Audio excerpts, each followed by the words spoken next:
Well, welcome to the podcast. Nathan Newberry here, your host. Super pumped for you guys tuning in here. I have Steve Perry.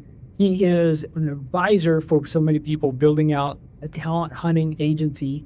He does recruiting. He does a lot of financial analysis for things like this. You guys are going to hear more about his story and his background. He's a really cool guy. Toward the end, we're going to talk about some tactics of like how to place amazing people in your team and look at some of those tactics there around building brand and everything. So stay tuned for that.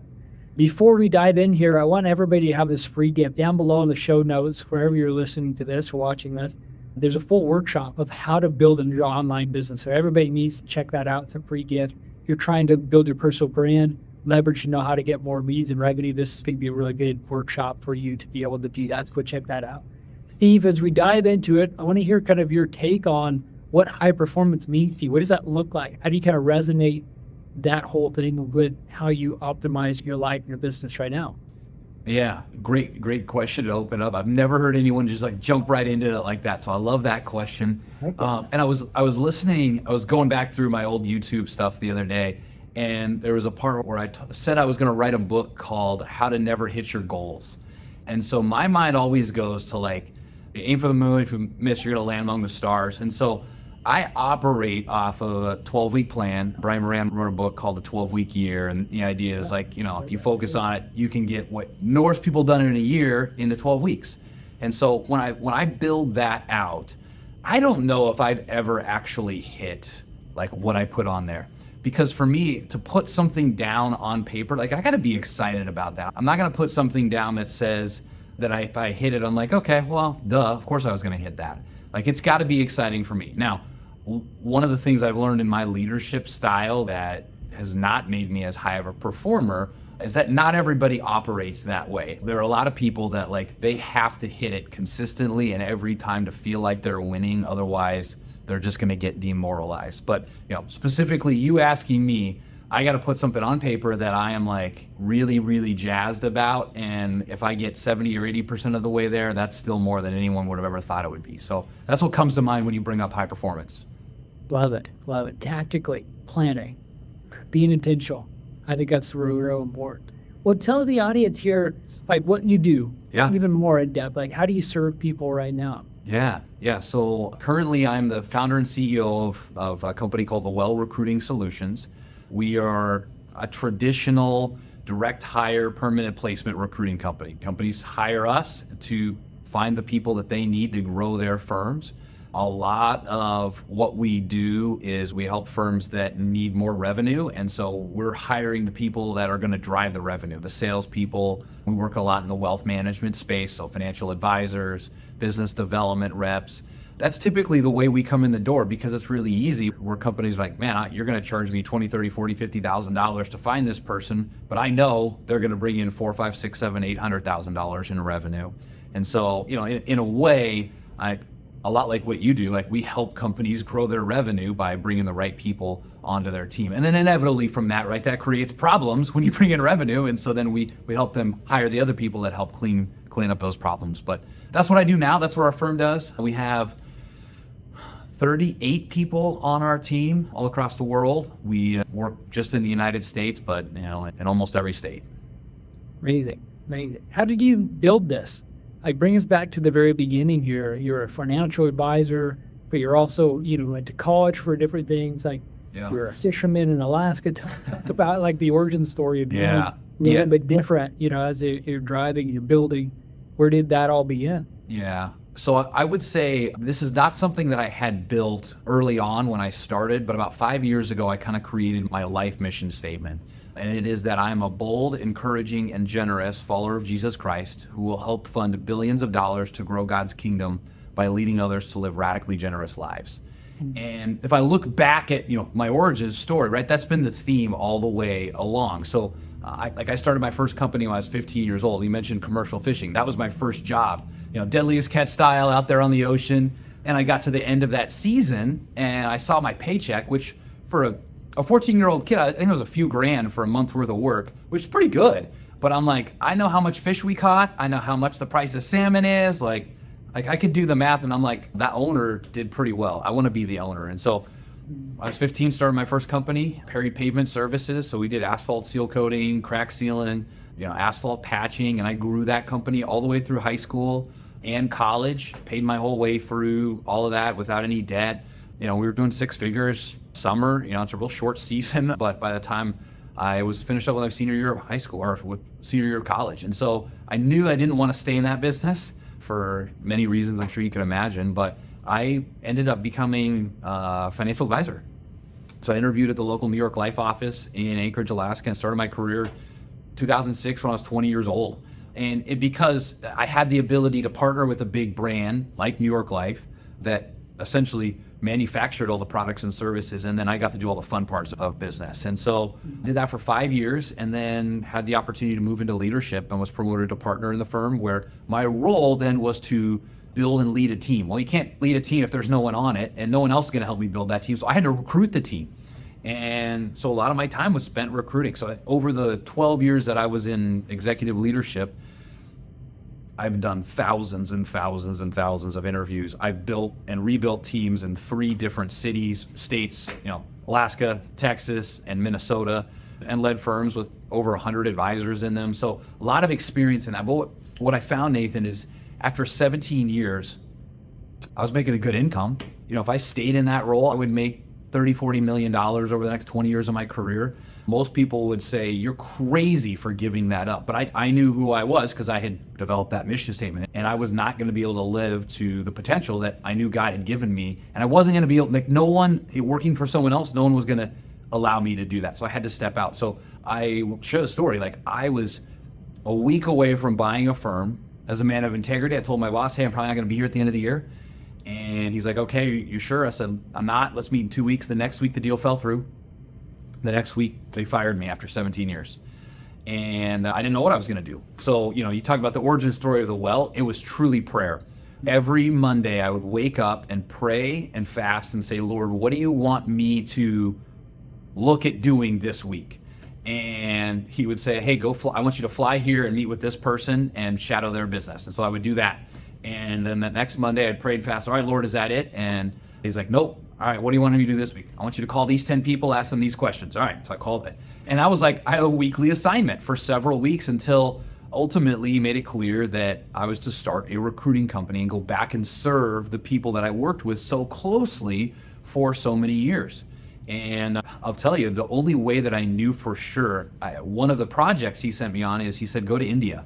So I went to India for 2 weeks, and I've got a couple books I wrote. So I was traveling around, speaking on that at different places.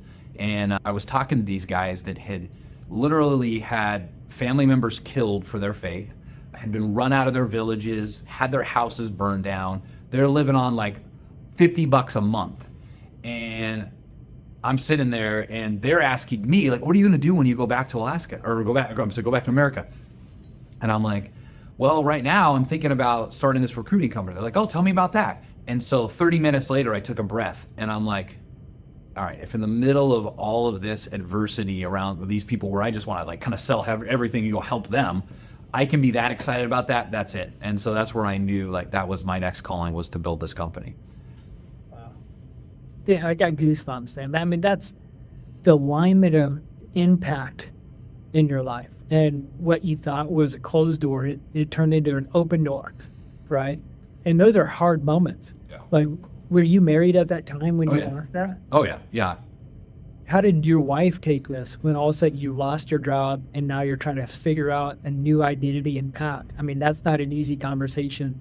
That amount of experience that you and your wife had because your kids.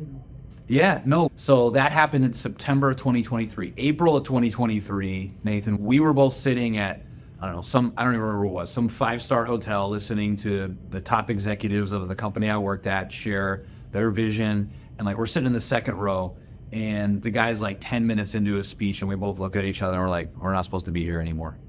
And so we were very aligned by that. So, we took all of those steps together, analyzing do I go work somewhere else? Do I buy a company? Do I start a company? So we were step by step. And quite frankly, when I got fired, it was the biggest answer to prayer, because I was like, I'm not supposed to be here anymore, but I can't just leave my office and leave all these people without a leader. And, I brought a bunch of those people into the business. So it was an answer to prayer. I can tell you though, we're sitting there on our back porch. I'm like, whew, yes. And my wife's like, what are we going to do? So it was not free of that for sure. And then in doing recruiting, let me ask you some kind of things around this, because I'm thinking of leverage. You got CEOs, you got business owners that listen here in the podcast, and they know that hiring people is important. But they have some fears around it if they've never hired anybody, or they're in a place where they know they need to hire. They've hired people in the past, but it hasn't always gone the easiest. Where they hire B or C players and not A players. Do they do remote team, which is really popular in Boulder? Do they do in-person teams, which they can collaborate more and have an office space? Like, what are some tactics around your take on remote versus in-person, and how do you end up really helping people really design finding the best people in that role? Great question. And I'll actually I'm gonna take my recruiter hat off, and I'm gonna be a business owner again, right? We've scaled up to 38 people in 15 months, and we have 7 countries that we've got people working in. We've tried everything, and I know you're an expert on this stuff, but we've tried, my third hire, I tried to hire a COO in the Philippines. And, because I'm like, geez, for $11 an hour, I can get someone who's done this for 20 years and, would be a $300,000 a year hire in America. And I tried that. That did not work at all. So, I've tried it all. I think the most important thing to look at is, as the business owner or the CEO, what do you have a lot of? Do you have a lot of time? Do you have a lot of money? Do you have a lot of culture? Right? What is it that you have a lot? And then what do you have a lack of? And so for me, it was a lack of money, right? I bootstrapped this whole company. And so I had to get scrappy on where we found talent. So I had to start international first and figure out if I could make that work, even if I was getting a C or a D product. And then I was just like, I'll hire 4 of them to do it. But then I treated everybody like they were in America, like they were part of the team, part of the family, even though it was contractors. There were some challenges and some mistakes that were unraveling from that. But I think that's the first thing you need to look at is what do I have and what do I not have? The other thing that I knew is we're going to have clients all over the United States. And so I don't need somebody to live here in Minnesota with me. So that also said, hey, you can go anywhere in the world. And then from there, we made mistakes and learned, hey, we need these people to be in America. Okay, well then what's the next option in there? Well, who is super talented that a lot of the rest of the world, unfortunately undervalues? I'm like, my wife.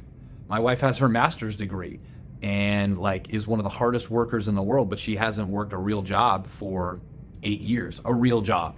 And so nobody's gonna hire her. So I need to hire people like her, right? These women who were rock stars in their career and then chose to have kids and stay at home, and now we're past that season and ready to go back. So most of our workforce is working moms, and they work from home, and I don't care when they work, because that gives them the most amazing opportunity to work and do something meaningful. And I'll tell you candidly, they deserve to be paid a lot more. I cannot afford it. When I can afford it, I will pay them that, but that's not the most, money is not the most important thing to them. The most important thing is that they can do something meaningful, but still be at their house. So it works. And so those are some of the considerations.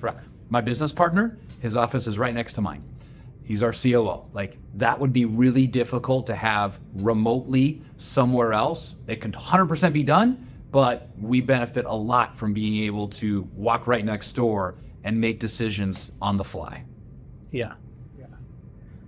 And then do you have, I know a lot of people, they want that. You talked about overseas help. I got some teams over there too. I think there's some leverage there with, automations, AI, and teams, which is real important to have in the infrastructure of a business, which not every business even has. Mm-hmm. They do it all themselves, or it's it's written in some way. I remember working for a business early on in high school and college, where they knew where everything was in stacks of paper on their desk. Yep. And the places that they operate that way. Yep. And it's very loose. and it's not structured, Yeah. and doing everything and burning out, Yep. right? And it's the same way when you're looking at, you're hiring. It's like the leverage. It's like I can build teams and build structures and systems and overseas people, but like you're saying, there's challenges sometimes nonetheless. That's awesome that you're talking about leveraging with local U.S. talent that is maybe just a few hours difference from you because they're in different parts of the U.S. Or how, when you made that transition, what changed? What did you see and notice from overseas to in the North America area? How did you hire people? Yeah. So, and to be clear, we still have both. So we have to be significantly more clear and narrow in the scope of what somebody overseas does, that not even English is a second language, but just American culture as a second culture and understanding nuance, because the majority of our team that's overseas communicates with prospective candidates or clients in America. And so we have to be very directive. We have to build like a script, like decision tree that's comprehensive, trained, and like it cannot, like we can't put them in situations where it's going to go off script at all, otherwise it's going to fall apart.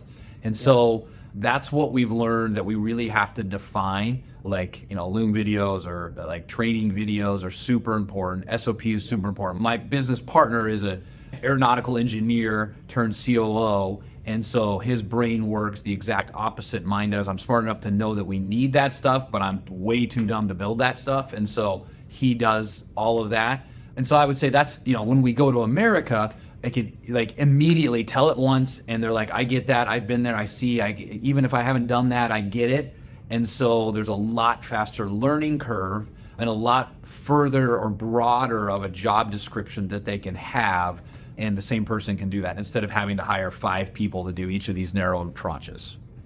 Let me ask you, what's the difference and how do you qualify someone that's a C player, B player, and A player? How do you vet people? How do you find these key players in your team? I would first off say we don't hire C players. I am very fast to hire, but I'm also pretty quick to fire.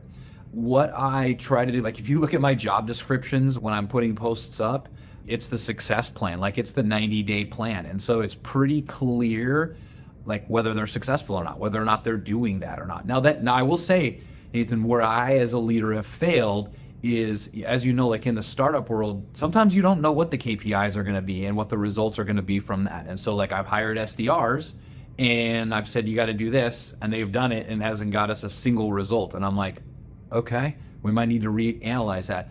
And where I own it, where it's R&D and I brought this person in for R&D, I will take a much longer to let someone go. But I look at, are they doing what they were hired to do with the benefit of the doubt? Did they have the tools to do it? And if they are, then I'm going to keep them on. And if it's not the right thing, I have to own that. But if they're not, like my family hasn't got a paycheck in 17 months, and you not doing your job and being on payroll is keeping my family from getting a paycheck, so we're done.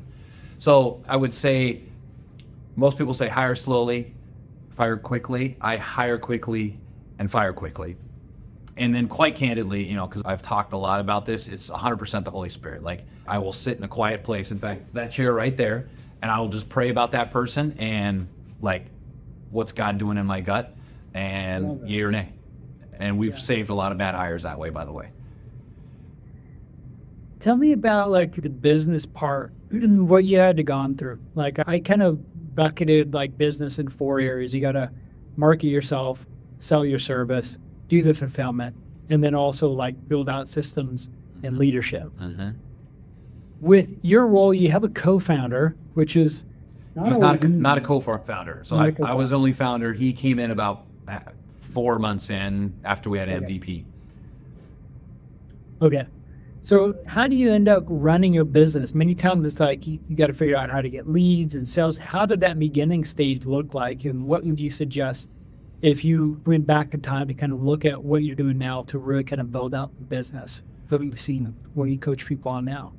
So we were talking about AI earlier. My first business partner was ChatGPT.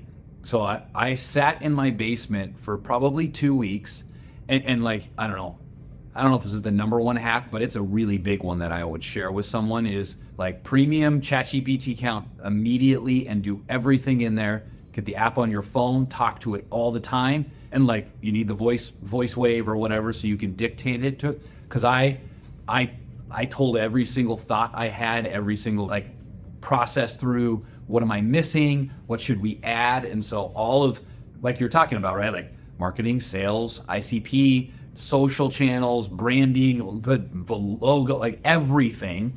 And then the benefit is then we add the team on over time and it already knows all those things. And so we can just stay on point and on brand for the whole tenure of this business.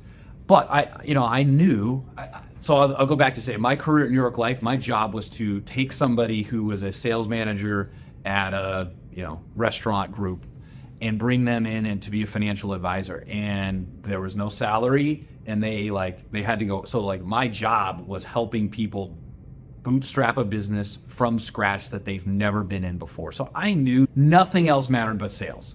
If I don't have a client, nothing else matters. And so, yeah, we could spend a few weeks building some branding and a website and, a little bit of this and a little bit of that. But I had to go do market surveys. And that was one of the projects, right? Go talk to 20 people, tell them I'm thinking about doing this. What have they done around that? Is that something that they'd be interested in? And, within 2 months, we had 12 clients that were paying us $3,000 a month, right? That took off like a rocket ship. And then the problems come. And that was about when I brought my business partner. And I thought for sure we were going to do a couple $1 million in the first year. By month 4, we had fulfilled about 20% of what our contracts had said we needed to have fulfilled by month 4. And so the day my partner started with me was the day I emailed everybody and said, hey, we're not charging you this month. And we're going to keep working until we make up the entire backlog of what we have. It ended up costing me 8 times as much to fulfill what I originally thought was going to cost. So we had to do that. And so I had to tell them all, you can't have this product anymore, but you've already paid for it. I can't refund it to you. Like I don't have the money. I mean, I'm not going to refund you. So we're going to work until we fulfill that. And then I'm going to try to sell you on a new product. And that took 6 weeks of some of the hardest, grindiest work that you've ever seen. And then we made a new product, which was nowhere near as compelling, right? Everyone wanted the first product, right? I got 12 clients in the first 5 weeks, but that's because it couldn't be done profitably. Yeah. So, I can keep going on, but that's... Talk to me about, you have books, you have speaking engagements, you have your family, you have your wife. How do you go about balancing some of these important things in your life, but also building out the career and reach that you want? Yeah, great question. So one thing, the book that I wrote, both of them, they came about when I was bored in my corporate career, when we were crushing it. And I'm like, what am I going to do next to challenge? So, there's only so many things like a job where they'll let you do outside business activities. And so that was one that, I was able to kind of sell them on. This will be good for the office and my branding. So that I did that because we were crushing it and I was bored and I've always wanted to do it. Well, I thought about going down like the road that you help so many people with, like the coaching and speaking and all of that. I needed $1 billion idea. And so I knew that was not going to happen. Like I've got to spend a little bit of time with John Maxwell. Actually, he dedicated me as a child. We went to his church growing up my parents did, and have some close friends that are close friends with him. And, just like hearing like how he's had to transition from the John Maxwell brand, which is as successful as one guy's name could, him and Tony Robbins could possibly be, but how hard that is to have enterprise value. I wanted enterprise value. So anyhow, we didn't go down that road. So that, if I'm not going to do that, I'm not going to do it at all. And so I get pretty focused on what is it that I'm doing, knowing that I have priorities. So there's a book called Living Forward, where you go through and you create a life plan and you create all these accounts. What are the most important accounts, which is places that you spend time. So for me, number 1 is my relationship with God. Number 2 is my personal health. Number 3 is my relationship with my wife. Number 4 is my relationship with my kids. And number 5 then is my business. And so that's where I prioritize my time when I do annual planning and quarterly planning. That's where my calendar is built out around that. And yeah. How is it with working with your wife? I mean, I like to tons of people have the challenge with Very hard. Very hard. She actually was not a part of the business at all for the first 14 months, not until a couple months ago when I was like, I've always had executive assistants. We didn't have the budget to do it. Finally said, I need to get a part-time one. it's probably not going to be the long-term one that I have. And then it was like, well, my wife can step in really easily and do some of these things and then build it out for when we hire the professional one. So she just recently came in. It was super cool. You know, as a husband, I'm sure you would get this, right? Like for your wife to come in and be like, oh, well, yeah, I'm kind of pissed we haven't got a paycheck for a while, but what you have built and these 38 families that you're paying their bills for, like that's pretty cool. And so that was a neat moment, but it has been very challenging, like delineating when do we talk about business, when do we talk about everything else. And so we're actually going into a season where she's going to be spending some more time in the business, but it has been a slow burn to really get specific about what lanes are we working in together and what is just personal time. Steve, this is such an interesting conversation with you, just hearing how you balance everything, your business, growth, and how you're helping people. How could people follow you and connect with you further? Yeah, I'm most active on LinkedIn, so Steve Perry, the Well Recruiting Solutions, I'm on there. You know, I post a lot. One thing, I do a lot of podcasts, so one of the things I created was hirethewell.com. So for people that maybe think they're going to hire someone at some point, you can go there. It's the top 10 fun interview questions to ask to make sure you're going to get the best candidate every time. So hirethewell.com, and then you can stay in touch with us there. Those are probably the two best. I mean, we have everything else, YouTube, Instagram, Facebook, but. Awesome. I'm going to put that link down in the show notes so everybody can grab that. Go follow Steve. He's a great guy, and he has some really great resources. So if you're wanting to hire some people, make sure to go reach out to him. He's going to be able to help you dial that in. Thank you. Steve, thank you for joining us on the podcast. If you guys haven't grabbed that show notes link down below, make sure to go check that out with that whole thing with Steve and then the whole training on how to build an online brand. It's going to really help everybody there. Thanks for tuning in, and we will see you on the next episode.